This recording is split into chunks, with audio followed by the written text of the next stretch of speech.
Hello, ladies and gentlemen, Drossi here with another episode of the Grand Hotseat campaign, turn number 6, as the Hegenes Reich, also known as the Holy Roman Empire. So let's get right into this. It has been a month since I've done my last turn. Yes, a month. This campaign does move slowly, so those who are watching can kind of tell that, yeah, turns come out pretty slowly in between each one. But hey, when they do come, of course, I'm getting right into it. So anyway, we have a suitable prince betrothed to Agnes, Wolfgang Plitzerdorf. Confident attacker and drill master, old, but we'll accept, why not. A messenger arrives from Hungary. We do apologize for the matter of the heart earlier and hope that you will be glad to hear our troops have been removed from the city of Vienna. We are no threat to you, as I hope we mean no harm to us either. Good luck in your endeavors, and hopefully we can enjoy a peaceful coexistence. Well, those of you who do remember, I am quite upset for the fact that he actually took one of my generals from Vienna with his princess, and I have not actually forgiven him since. So I'm going to do what I do best, and I'm going to demand from him gold. Simple fact, that was my general, and he did a hostile action against me, in my opinion. So I'm going to talk to him and say that no, I don't want peace if he's going to continue doing things like this. He's an idiot and a fool for dare trying to do such.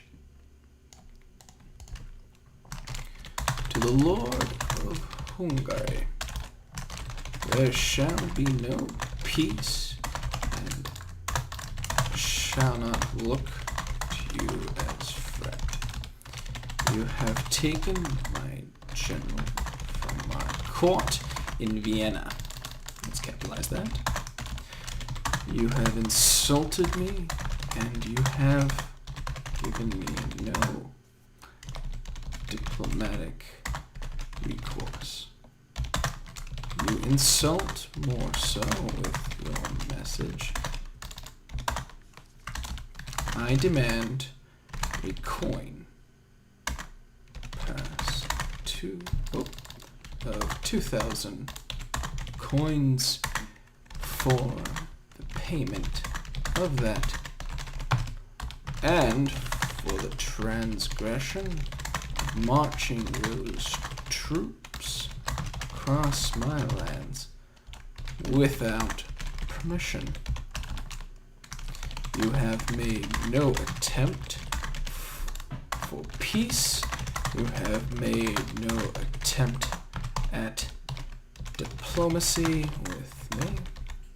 I shall view you as an enemy till then, as the rest of Europe has been in constant communication with me. The Turks knock on your door, and I would sooner be them a friend and an ally than you for the crimes you have done. You have dug your own grave. Pay now. Hostile. Signed, the Lord Emperor of the Holy Roman Empire. To the Lord of Hungary there shall be no peace, and I shall not look to you as friend. You have taken my general from my court in Vienna. You have insulted me, and you have given me diplomatic recourse. You insult me more so with your message. I demand coin purse of 2,000 coins for the payment of the general and for the transgression of marching those troops across my lands without permission. You have made no attempt for peace. You have made no attempt at diplomacy with me. I shall view you as an enemy till then, as the rest of Europe has been in constant communication with me. The Turks knock on your door, and I would sooner see them a friend and ally than you for the crimes you have done. You have dug your own grave. Pay now or consider me hostile. Sign, the Lord Emperor of the Holy Roman Empire. Send. Boom. So yes, the rest of Europe, France, Italy, all of them have made friendship with me, allies, and talked to me. Hungary has done the complete opposite. They have done nothing of the sort. So I naturally will consider them hostile for what they have done. So I'm going to increase my levies at the border, because I don't trust them at all. I'm going to make some roads, because roads are more importante in Prague, because I need to move my troops across this very vast empire. I'm going to take my diplomat and move him along the road. I don't need to talk to the Poles right now. My spy, checking out Breslau. I could take it if I really wanted. I could totally just dick over the player legend of Total War if I wanted, but him and I don't have any issues with him. Meanwhile, while the wedding's going on in the background, I can kind of talk about it. So yes, the Hungary player and I have talked only once in Steam messages, and I asked him for alliance or non-aggression. He's given me nothing. He said no, he's just not going to deal with me. He doesn't know what the future's going to hold, so he wants no dealings with me. While Legend of Total War, him and I have talked, but you know, honestly, it's kind of left me wanting more. He hasn't insulted me, as the Hungarians have, but in a sense, you know, it's kind of a situation where I'm not too happy with those of the north and those to the east of me. All of them have pretty much soured the pot. You know, I feel issues between the Swiss man and I, you know, out of the game. Yeah, obviously, we have no issues with each other, but you know, the pact that we had, I considered ill-favored, and then the dealings with Hungary, ill-favored. Meanwhile, you know, the dealings with Italy and Spain, or Italy and France, I guess by pseudo you can say Spain, but you know, Spain's very far away. My other neighbors, everything's going great with them. It's just, honestly, it's these guys here in the east that have really just kind of left a sour taste, and we see now the Turks are at war with Hungary and Poland. And that's kind of an interesting situation. But I still need to take out these Danes here, so I'm actually going to do that. So, as last time we discovered, I made my boat here. I got my 1 knight unit in it, so I'm going to move right there. That way I can get my whole army into the ships. Going to move them onto the boats. Going to move the boat right there. Going to take this army. We're going to assault the Danish fort. Well, we're going to bake some more troops there. Alright, I'm going to take you, and I'm going to move you... what do I want? Actually, let's take this unit, march them there, so that they can attack that. Yep, there we go.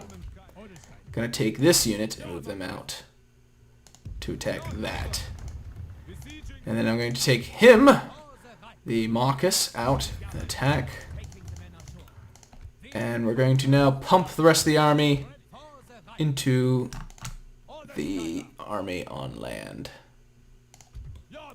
Yeah, because we have only... Well, let's see if I can show you guys. I believe it's 12 archers there, so obviously not a threat. Singling it there, I'm going to guess it's probably, you know, local militia or another archer unit, and then we got peasants there. So all these, what's in the forts, are not a threat at all. And then when it comes to this, I believe he just has King Knud and a couple more levy spearmen. He doesn't actually have any traditional soldiers or anything of threat. So I'm going to take my army, put them at Aarhus. Yes, he's got a little bit of an army, just nothing but spear militias in Aarhus, and he's got that small army there. So he does have a decent-sized army if you were to combine it all. But the thing is, he needs to get to me, and he needs to defend Aarhus. Because if he doesn't, I'm going to take it next turn. So it's a bit of a gamble on my part. Yes, guys. So he needs to really just kind of pull a victory out hardcore against me here in order to win. He can do it. It is not impossible, but it is going to be very unlikely.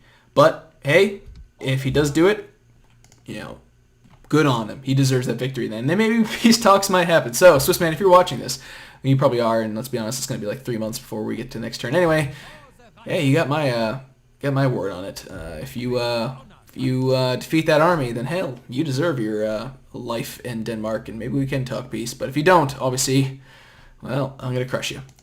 So relations have worsened, obviously, and of course the end of turn reports, the Turks are #1. That is interesting to see.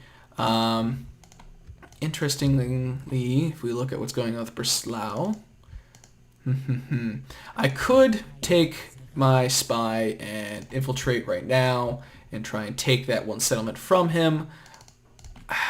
But a part of me just kind of goes, you know, I mean, maybe I should just keep to building up here along the border and then strike once Emperor's in place and once this army's in place. Let's finish up my war in the north because that could obviously go horribly for me. If it does, well then I need to transition north. Let us make some more troops then in the north. Can't afford them anyway. I need to make some stuff there. What else can we make? We can make that. Alright, so yeah, let's make a bunch of troops then. We are just going to be shy of making a good profit. Oh well. But, hey, it's war. Things are needed in order to supply the war efforts. If I can sell Bologna off, awesome. If not, no real punishments in my opinion. But anyway, that's going to be interesting to see how our Hus pans out. I'm happy with the situation that's going on in the south, and it seems my ally has some troops outside of his border. But everything else, interesting to see. This has been an interesting campaign. It started off really hot, like everyone was talking to everyone, but then things have slowed down. We've even had a player, Watcher Lich / Paladin Bob, leave the campaign. That was kind of a big ruffle feather situation. I'm not happy about it. Many other people are not happy about it. I won't pretend to know his situation. But needless to say, it's something that kind of pissed myself off and many others off. So, either case, guys, that's what's going on with this. This campaign's been fun. It's awesome. But at the same time, you know, kind of losing my own lackluster for this campaign because it's just taken so many turns to do a turn. I mean, so many months to do a turn. But anyway, guys, that's just how it is. I got many other hot seats going on, so, you know, obviously keep watching them. Guys, do check out everyone else's channel. All 15 players. Yes, people, that's what is beautiful about this campaign is that there is 15 players involved. So do check out everyone else's channel. I mean, that is awesome. And, of course, check out my other hot seat, guys. But, yeah, that's pretty much my turn. So I'm going to end my turn right here. Guys, do like, favorite, subscribe, comment below, and as always, I'll see you on the high ground.